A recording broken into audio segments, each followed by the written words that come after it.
Santo esteja dentro dos nossos corações. É um prazer estarmos juntos através dessa programação, que é uma preparação de Deus para todos nós. Agradeço a Ele por ter me dado esse privilégio. É um programa da CCBA que ele se intitula Examinando as Escrituras. Se assim fizermos, Deus nos esclarecerá. Ele fortalecerá os nossos corações, nos abençoará e restaurará em nós os valores cristãos. Uma observaçãozinha aqui. Se você não tem nenhum interesse na salvação da sua alma, não perca tempo não. Esse programa aqui não é para você não. Tá? Mas se você tem perdido a visão do caminho por causa de falsos líderes religiosos, os quais pregam facilidade, atalhos no caminho, heresias, falsas profecias, comercializam a salvação, juntamente com os revolucionários.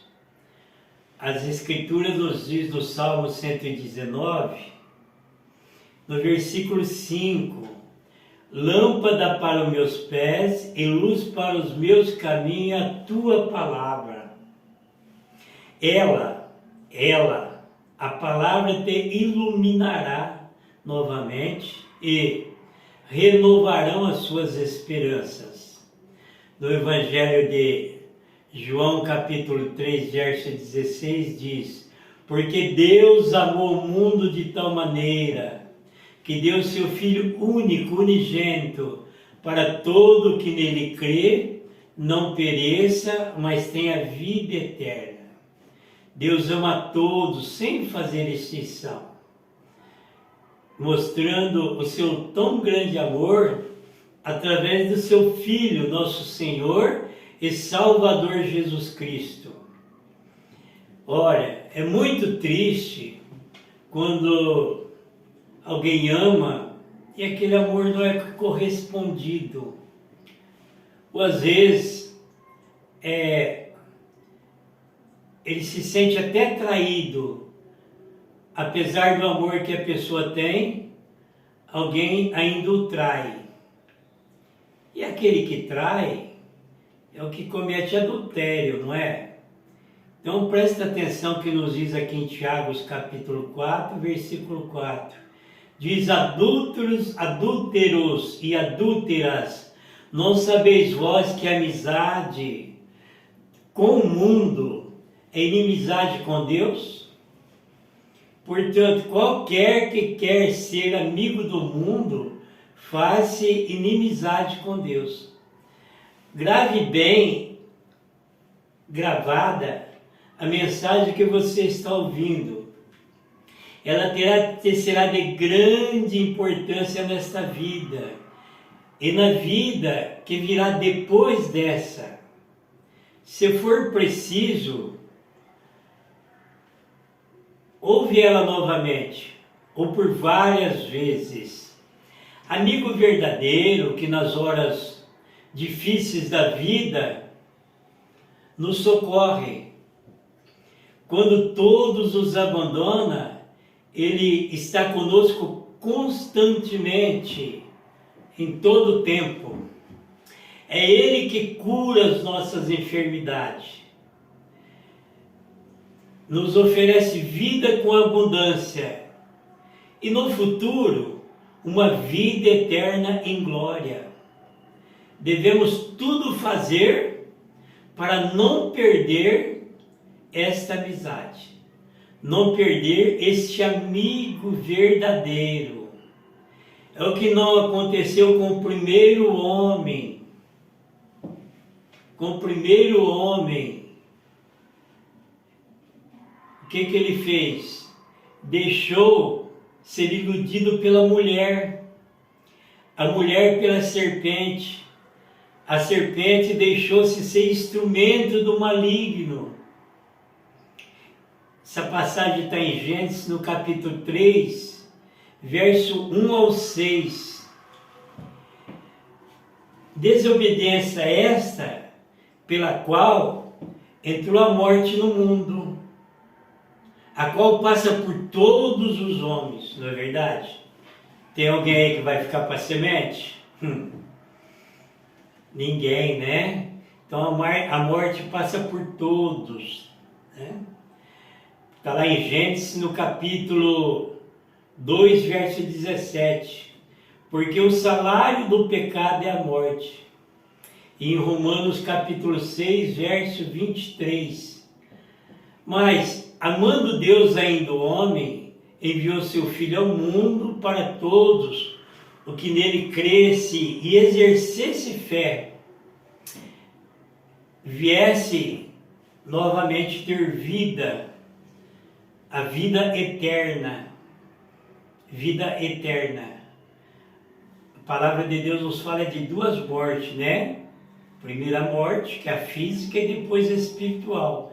Se nós entrarmos nesse assunto agora, né, nós vamos longe, mas nós vamos voltar nele, se Deus quiser. E eu creio que Ele quer, né? Porque em tudo a palavra de Deus vai nos esclarecer, né? Então, exercendo fé na pessoa bendita de nosso Senhor e Salvador Jesus Cristo, né? Nós passamos a ter uma vida eterna. Está lá em João capítulo 3, versículo 16.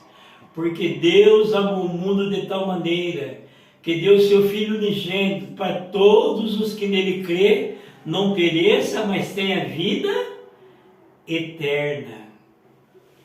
As Escrituras nos dizem em 1 Timóteo, no capítulo 1, verso 5, que porque há um só Deus, um só mediador entre Deus e os homens, Jesus Cristo homem. E disse ele quem? Jesus, eu sou o caminho, a verdade e a vida. Ninguém chega, ninguém vai ao Pai senão por mim. Não tem dois caminhos, né? Para chegar a Deus, é só por Jesus. Está lá em João capítulo 14, verso 6, versículo 6. Então, por Jesus, pode o homem reconquistar a amizade e o amor de Deus. Então, por Jesus pode-se fazer isso, né? O homem reconquistar a amizade e o amor de Deus. Porque o homem perdeu a amizade com Deus lá atrás, né? Por um homem entrou o pecado no mundo. Mas, por Deus, através de Jesus Cristo, né? Nós podemos voltar a termos amizade com Deus novamente. Como assim?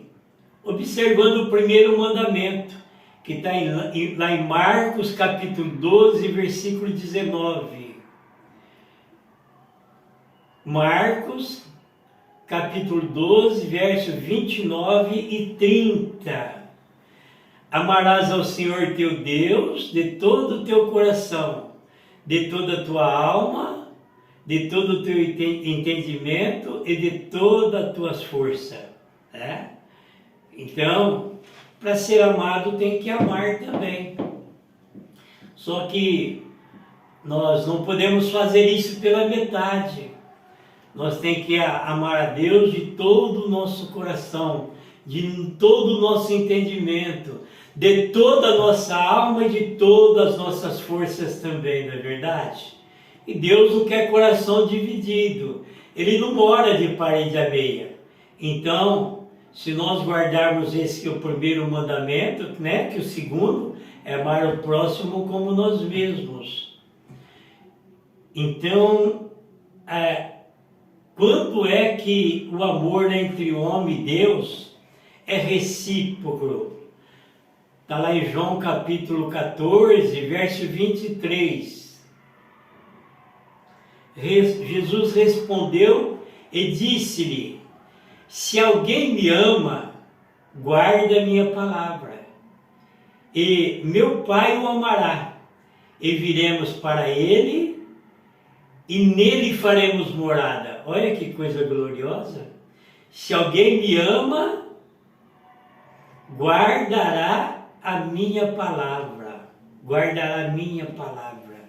Quer dizer, vai pôr ela na gaveta, no armário, na escrivaninha, debaixo da malha de roupa? Não, né?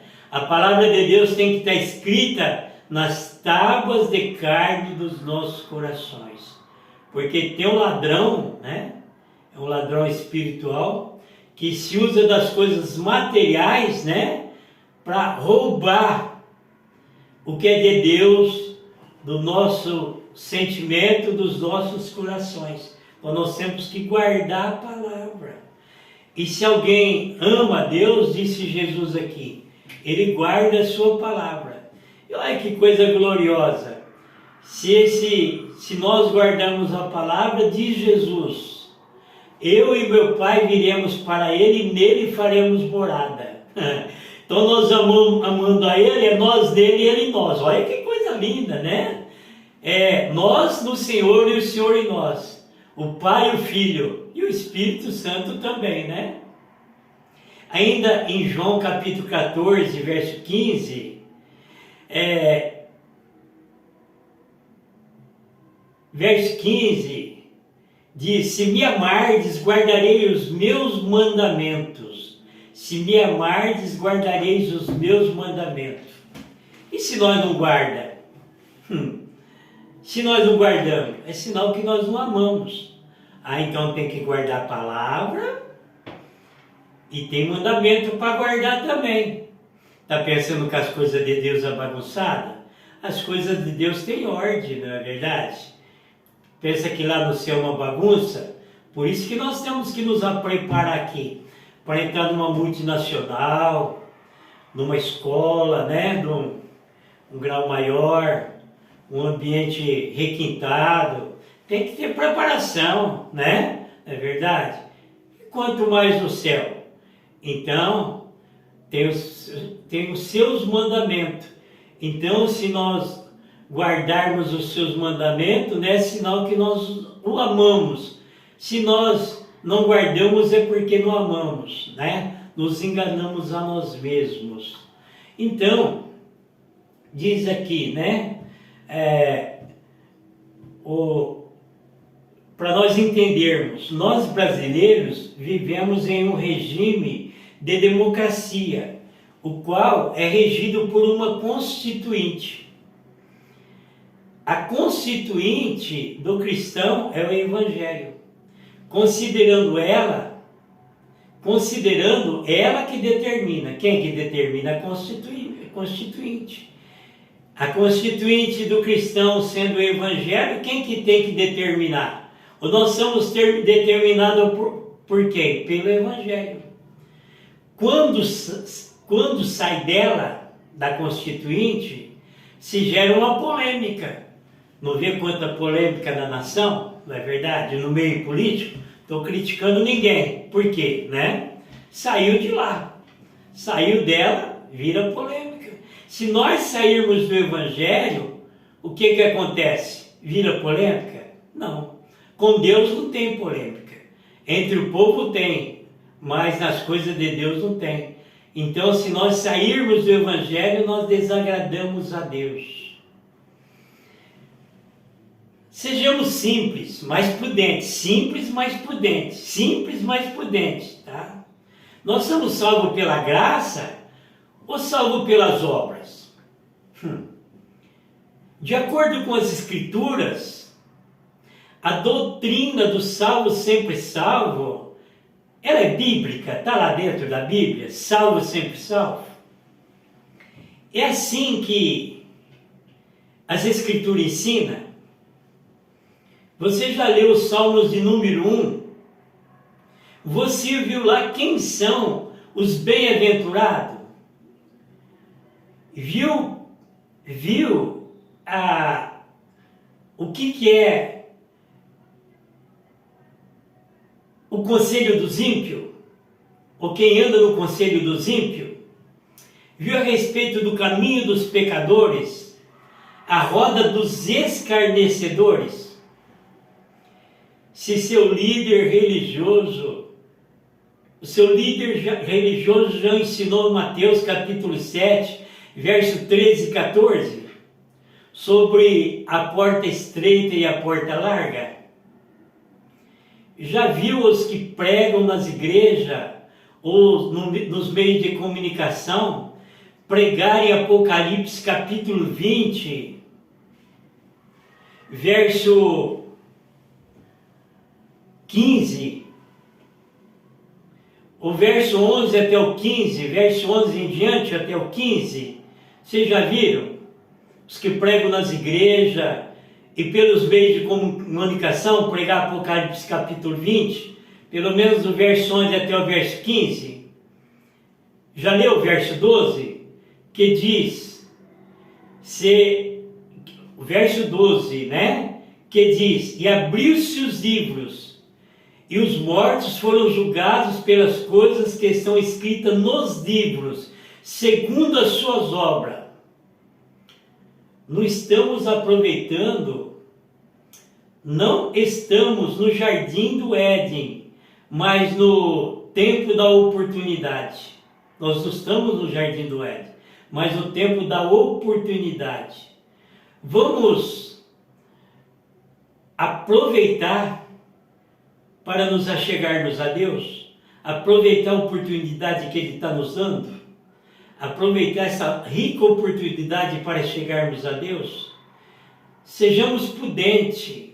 O espírito do anticristo, o espírito maligno e enganador está no ar. Naquela época ele estava onde? Lá no jardim do Éden. E hoje, olha, ele está bem pertinho de nós também, né? Para nos iludibriar, né? Para dar, assim, um tombo na nossa vida espiritual. E sendo nós derrotados na espiritual, nós seremos na material também. E às vezes até na física, tem alguém que fica sem o amor de Deus, vai parar lá na beira da sarjeta. E ó, o maligno usou a serpente por muito tempo.